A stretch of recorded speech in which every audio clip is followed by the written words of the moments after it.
Ministry of Timelines After Action Report, Alexandros Timeline.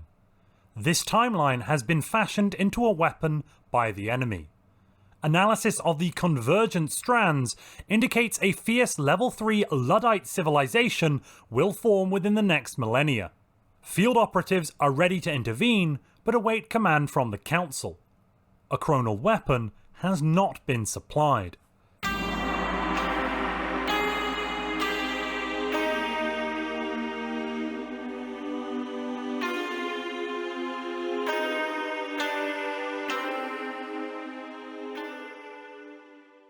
(2283).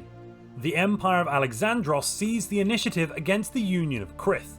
Strike forces Gorgon and Medusa assaulted the western edge of Krith space, slicing through both fleet and stationary defences like they were delicious soft cheese. The Alyssa system fell to Gaia Zuman and her army of genetically modified soldiers. The population of the planet, mainly sapient rocks, or so they would have us believe, were rehoused into temporary camps, most of the infrastructure having been destroyed. And they were summarily sentenced to a lifetime of hard labour. The brutal working conditions took their toll, being forced to dig ditches and break rocks, and they were all dead within a few years, smashed to pieces. After a few unsuccessful attempts to engage the Empire's defences, the Union Navy abandoned all of their colonies in 2285 and regrouped around their home planet. "They know where to find us," mumbled the Admiral, eating a quart of chocolate ice cream straight from the container. To speed up the removal of alien interlopers on worlds designated for human habitation, the human Navy adopted a bombardment stance that could only be described as apocalyptic. At least, that's what the label said above the big red button the Navy commander kept on pressing with increasing fervour. While a very efficient method of alien removal, it did leave many of the world's radioactive husks, no longer fit for human habitation. The Alexander, Pericles, told his top scientists to fix the problem. Uncertain if the Alexander wanted to make the planets habitable or re-engineer humans to thrive in radioactive wastelands, the scientists then split their efforts. It was probably the first one, but the alternative would just be so cool. The Wardens of Azak approached the Empire to tell them that rocks are our friends. Who thinks like that in the year 2288? Silly aliens.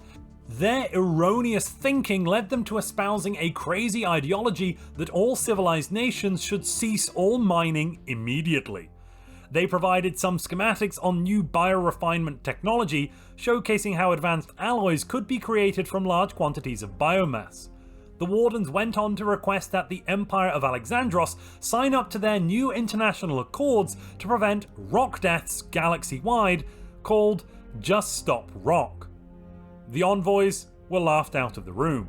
It was simply not as inspiring as leading your band out to play a rousing cover of Zeus Gave Rock and Roll to You. Let's be honest, shouting San Dimas High School football rules would have gotten a better reception. The Wardens noted the ambiguity of their organisation's name and renamed it to Just Stop Minerals.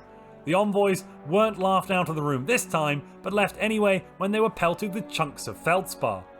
Chief Cultural Inspector Didactylos instigated a purge of the nobility in 2290. He had been rather overzealous when interpreting the orders of the Alexander, who was a bit miffed that some of his good friends had been executed. A year later, the Empire blasted aside the Krith fleets over their homeworld and invaded the most populous planet in the galaxy. Millions of troops landed. After a lengthy ground invasion, the Union of Krith had fallen, and 1/3 of the civilian population was dead. Large areas of the once beautiful planet were designated as a nature reserve. The aliens were then moved into camps. Environmental engineers were brought in to breathe life back into the natural environment. Rumour had it that the Alexander wanted the world as a nice holiday home. On surveying the aftermath, the alien death toll stood at 20 billion. Xenophobic Davos said, "It's a start," and asked where on Gaia was the Azak machine that could produce alloys from biomass. In 2292, a brief shift of temporal energy caused a mysterious spiny creature to stand before the Alexander. It asked the Alexander what they did with the Krith, and if the 11th province meant anything to the Greeks. It muttered that this universe was different and strange before vanishing, leaving behind only the cryptic message, "Your princess is in another castle." In the years following the collapse of the Union of Krith, the Krith people were placed in concentration camps and ghettos by the victorious Empire of Alexandros. The Krith resented their conquest by the technologically superior humans, and a large underground crime syndicate was formed by former business and military leaders, leading to the crime wave on the Krith homeworld in 2293. The Empire of Alexandros then sent a large naval group to the planet of Azak in 2296 to discuss their proposal on mineral rights. Just Stop Minerals somehow misinterpreted the arrival of a large naval group as an attack, the idiots, and replied with a formal declaration of war on the Empire. The Alexander accepted the invitation by the rest of the galaxy to discuss the future by sending their own declaration of war. The galaxy was now at war, in case you weren't paying attention. An alarmed Didactylos, the chief cultural inspector, suggested that a statesman with aptitude in grovelling might be useful in the near future, to the displeasure of the Alexander, who retorted, "In our moment of triumph?" The humans sent fleets into the Empire of Azak, the Eurasian Dimensional Commonwealth, the Mulb Imperium, and the Life Improvement Directive to preempt aggressive moves by their new enemies. The unprepared defences melted to the lightning warfare of the humans, much to the approval of Zeus. No one dared tell him that it wasn't that kind of lightning warfare. A proton bomb fell on the command centre of the 32nd Assault Army in 2299, killing Gaia Zuman, the barbaric warlord serving as the commander, along with her nearby troops in a shimmering cloud of radiant particles. It was rather pretty, at least from the safe distance of 2 leagues. Her remaining soldiers, defending the world named Cold Rock, formerly within Azak territory, vowed to fight on in her name. A rare example of a competent alien rising to a position of high command within the Empire of Alexandros. "Piffle," said xenophobic Davos. "If she were competent, she would have avoided the bomb I dropped." Someone, the bomb someone dropped, oh boy. The Western Front was doing well at the start of 2300. Strike Force Medusa obliterated the fleets of the Mulb Imperium before meeting up with the spearhead that had punched through the Life Improvement Directive. On the east, the Wardens of Azak had purchased the support of mercenaries, stalling the offensive as the two sides hurled fleets at one another. With ballistae, would you believe? Someone should teach these barbarians how to fly like civilized people. The Empire's navy found itself severely out of position on the Western Front by 2302, caused by a series of bizarre miscommunications and incorrect commands from the highest levels. The Life Improvement Directive took advantage of this and attacked, forcing the Empire to retreat to their fortified staging posts behind the old border. The Alexander Pericles declared during the invasion of the planet of Azak that in honour of their inevitable and glorious victory, all soldiers would receive a year's holiday, to a chorus of cheers. He was shortly advised that perhaps he could have waited until the end of the invasion, as the Empire implemented the edict with immediate effect, and just as the ground forces on Azak cheered, they all dropped their weapons and went on holiday, before the Wardens had even formally surrendered. Diplomats from the Empire of Alexandros worked rapidly to draft some ceasefire agreements with the Just Stop Minerals coalition to prevent the Empire being invaded while everyone was on holiday. Pleased with this quick thinking, the Alexander Pericles declared all diplomats would receive a something, the last part mumbled through an aide's hand, clasped tightly across his mouth, while the diplomats hurriedly presented the agreements for the ever crucial signing part of the process. Total alien death toll, 200 billion.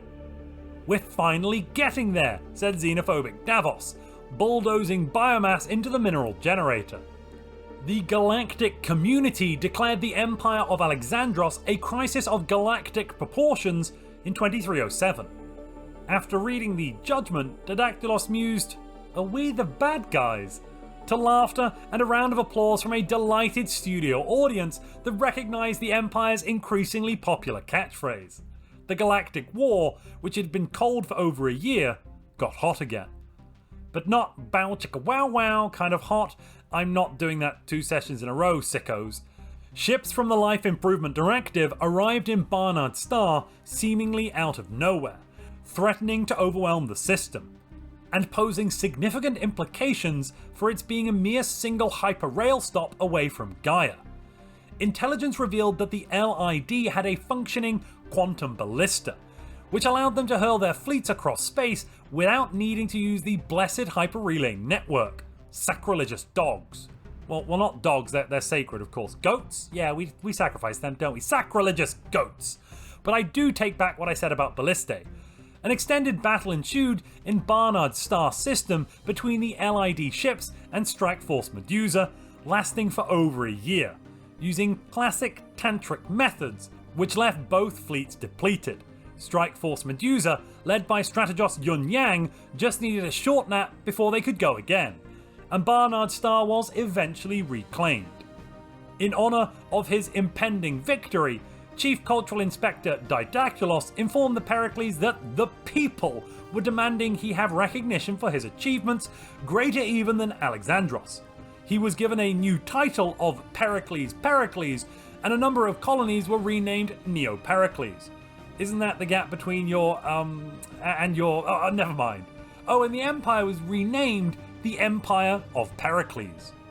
A large group of hostile ships blasted their way past a sleepy Barnard Star in 2311 and formed up near the outer planets in the Helios system. In the first battle for Helios, the hostile ships were repulsed by a massive fleet of Empire of Alexandros cruisers.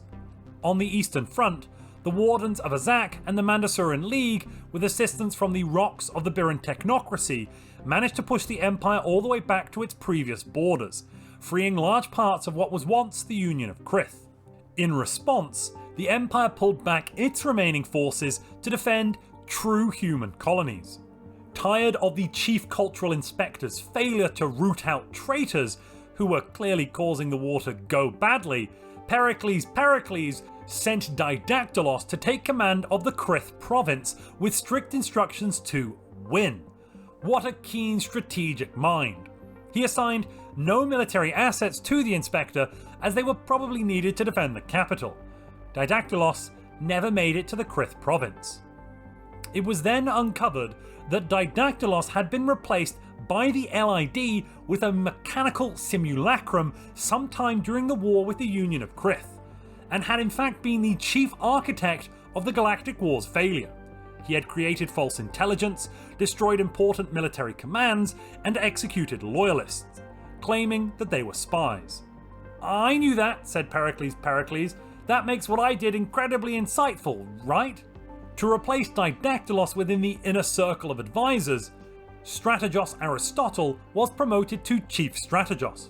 In a stunning turn of events, the Empire of Pericles declared victory in the Galactic War in 2313. The Pericles and Aristotle sent a message declaring victory against Just Stop Minerals, tying it around a rock and throwing it through their window to rub salt into the wounds.